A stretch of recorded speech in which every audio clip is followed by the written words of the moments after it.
I was playing with these guys yesterday. I was playing with DCQ, CN yesterday. Actually, I didn't watch this one. I was always surprised how Daigo been cooking these Luke players with Ken. Mind you, like I'm pretty sure you guys seen it. Like I always watch games of Shoto players. Shoto archetype is one of my favorite archetype. It's an archetype that I can play, no problem. And character archetype that I always love. So I always watch Shoto matches. And I can 100% tell what's happening. It's because it's like my mentors were John Choi and Alex Valle. I don't know anybody has more experience playing Shotos than those two, not counting Daigo. Okay? So when it comes to Shoto, guys, we in there. Ooh! Man, this is a different approach now, the way they play this. So crazy. Every week when they play this matchup, it keeps changing and changing and changing. It's kind of like when I'm playing with like O King, or I play with Leshar, or I play with like TCQ. Okay, like if, for instance, like since we play a lot, or the other Luke players that I play, since the meta keeps changing every day. Because if I win that day, kind of like yesterday, I split sets with TCQ, right? But he introduced some. But the last time we played, I won like 55% of our games, or 60. So when we played yesterday, we split sets. I was like, man, Hidu is doing something new, okay? But then after the hour sets, I end up going to training mode and start labbing more shit. And then what do you know about after 3 hours later, he invited me to play again, okay? Then I end up beating him, okay? Like 60%. So I was back to my win rate, okay? What do you know about the next time I fight him, there's gonna be another something new. So he did his part, okay, to make me go back to the lab. Now I did my part. Now he's got to go back to the lab. It's kind of like that. So imagine doing that with every matchup, every player. Okay. Oh my lord. Oh my lord. This man Daigo right here with the cute shit. With the walk forward with the roundhouse, son. The first one too. Oh my god, dude. He's hunting him down. Are you not worried about Luke's arms? No, not yet. Oh, nice backdash. Wait, how come he didn't go for the punish? That's so weird. Did he miss it? It's so strange. 43 dash? Media grab. Backdash. Didn't get the punish, huh? Missed it. That's so weird.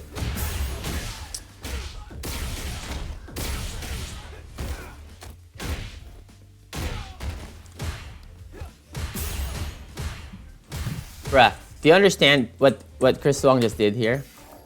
He was mashing that OS the whole time, which is crouching medium punch, buffer, DRC. Okay? I mean, you guys already know, but okay. Look at this. Look at this guy.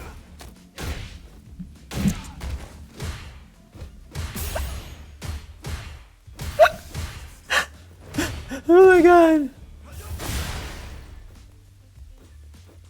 Do you think talent is required to get good at this game?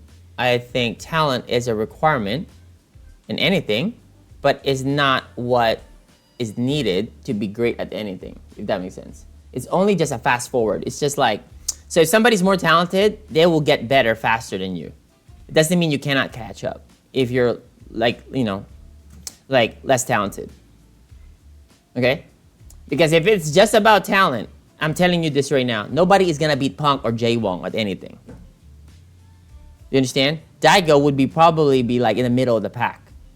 You understand? Daigo is not the most talented, but the motherfucker is by far, if not the greatest, he's number 2, 1. It doesn't matter. He's number 1. You understand? That's like 3 decades of greatness. Okay? He's not the fastest learner. I'm telling you this. This is why he was not doing well at the start of every game. But the man is just great. That's 3 decades. Okay? Jay Wong. Do you understand? So it's there. Sure, it's good to have. Takedo is the hardest worker. Takedo is like a maniac. Okay, you know how like when Angry Bird was saying, bro, I think Takedo has a problem. I think Takedo is addicted to Street Fighter. Because he always playing. He said he's always on. Yeah, okay, Cian, myself, Takedo, we're hard workers. But we have some talent too, but we're mostly hard workers. So, talent is needed, it's good to have, but it's mostly your attitude that separates you. It's like, you could be super talented, but if your attitude is shit, you can't handle loss, then you're not gonna improve, right? But if you have somebody who's not as talented, but a hard worker, but they could handle losses and work on it, that guy's gonna surpass that talent eventually. Also, the more the game progresses, basically, the more the game goes on, like, you know, to year 2, 3, 4, 5, 6, the more talent becomes insignificant compared to hard work. It's only at the start. That's been like every fighting game is like that. So. Thank you, Honest Boom.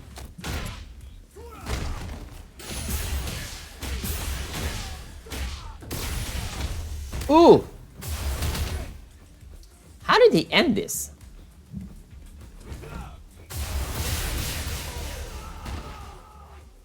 Oh man, I wish I could just rewind this. So, like, unless like, this for you guys in general. It's like very common scenario too. But this is a very common scenario. FY. Oh shit! I misclick.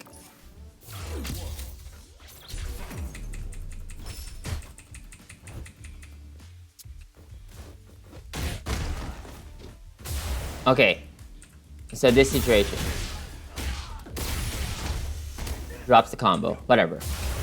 So now, you're like, if you're Ken, how am I gonna close this out, right? You can't throw a fireball here, because you're gonna get supered, right? So, some players that are non-pro, whatever, right? They would make a mistake here and overextend, and then potentially blunder this by jumping, by dashing, by drive rushing, get supered. When your opponent is very low in health and has a super in mid-screen, and you have this, he knows you're coming in. So his mental stack is 100% to just check you on whatever the fuck you're gonna do, which is the easy ones. Would just be a drive rush or a jump. You understand what I'm saying? Destruction, okay? At this point, this is what you call the reactable range. So if you throw a fireball here, just say goodbye. You cannot throw a fireball here, okay? So, Daigo, super GOAT status, he knows that already. This is, you know, cakewalk. He cannot do that. So he needs to throw the fireball here. Nobody throws fireballs better than this man. I'm telling you this. You're gonna throw fireball here. Because this is the non-reactable zone. In order for you to punish this fireball, you need to guess, which is jumping or random something. You understand? They're not doing random stuff at this level. Because what if he just stands here, which he will, and you decide to do those other cute shit? You just die. Okay? Let's see. Poke. Okay? Destruction. The moment he stepped on this, destruction. So that's a pretty good. So you see this Takedo would do that. I mean, unfortunately, this guy threw a fireball too, so it was a coincidence. But you're gonna see Takedo do that in SF5 a lot. His closer is an OD fireball of Akuma. Okay? So this is for Shotos in general, because they can walk in and throw fireballs. It's not applied to Chun or Guile, you know, any charge character. But Shotos in general has that as their ace, because you cannot react to those things. You understand? Like, you cannot react to those. So that's part of the game. What's happening? Punk is insane, yo.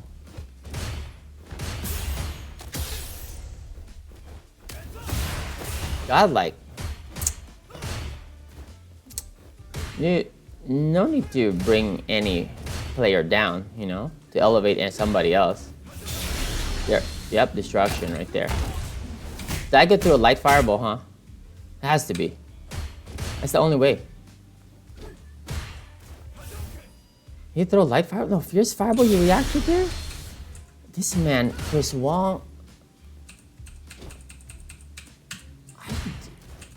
Oh, yeah, super far. So he buffered on the backdash, huh?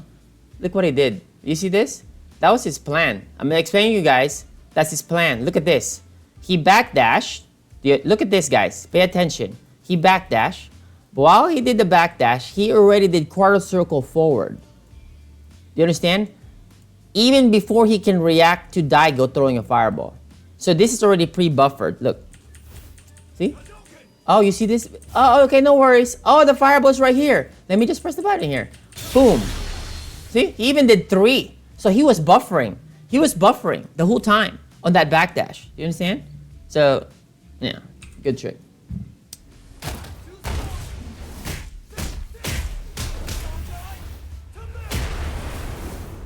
And then you can look at it like, oh my god, amazing reaction, which is, okay, for sure it's godlike, okay? But unfortunately, we're not gonna be able to see that in a, in a tournament where like, like the commentary, for instance, has limited resources to break that down because you can't really see the, the inputs, whatever, right? But that was like a plan. It was a bait.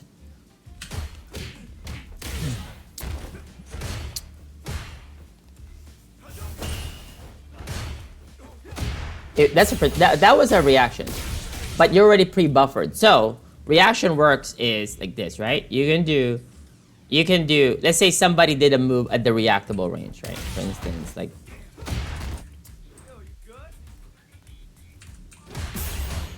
can you stay away from him, Luke, just a second? Okay, here. Somebody throw a fireball here. The same thing, the same exact range, right?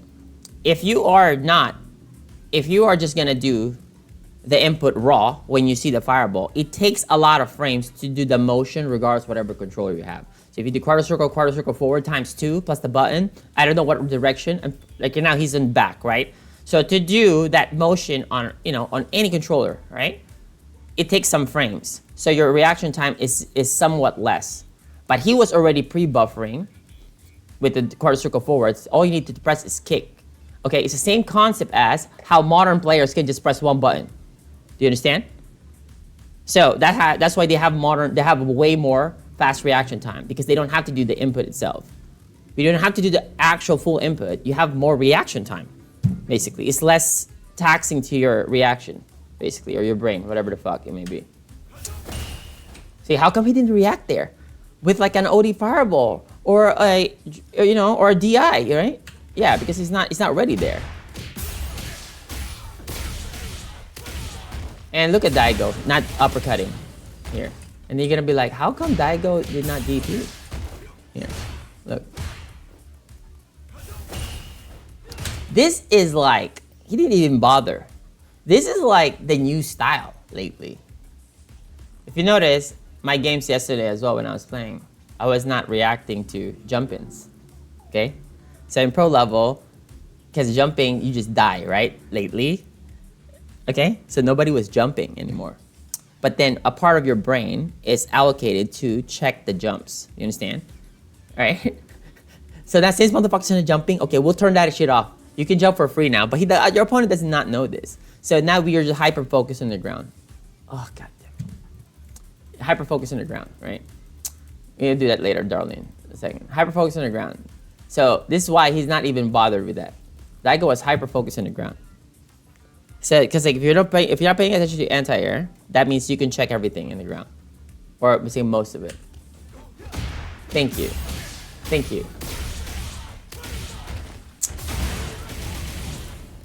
The Taquito has been doing that too, like no anti-air. Actually, you know what? I gotta do my shit, guys. I have to play. I haven't even warmed up yet. I hate doing that. I always want to play my best when people ask me to play with them. So I'm not like, look like I'm sandbagging, They need practice. I'll